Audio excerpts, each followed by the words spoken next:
You know, I know a lot of what I've talked about today has been kind of heavily integrated, digital, social.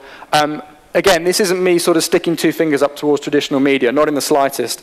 More that it's about convergence, right? It's about connecting the dots between the traditional and the non-traditional in a meaningful way. Okay, we have kind of 4 pillars that we talk about that we like to say it's good to connect the dots between. The first is the interactivity of the internet, okay? The second is the audio-visual experience of the TV.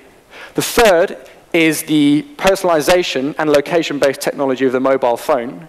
And the fourth thing, arguably the most important, is the real world, because that's where the actual human experiences happen. And if you can connect the dots between those 4 things in a meaningful way, then you stand a much better chance of grabbing people and properly engaging them. And make sure that everything that you do is either useful, is either relevant, or is either entertaining, okay? This is the kind of contagious mantra that we have. And we coined this 5 years ago, and it still works today.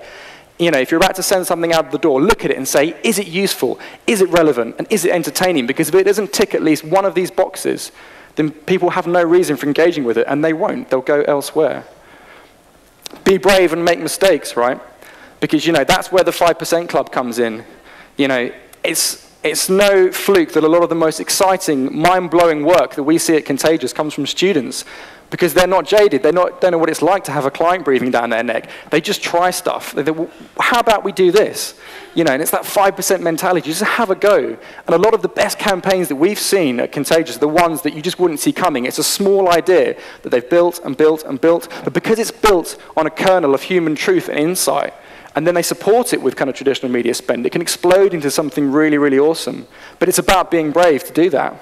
And ultimately, remember, it's for real people.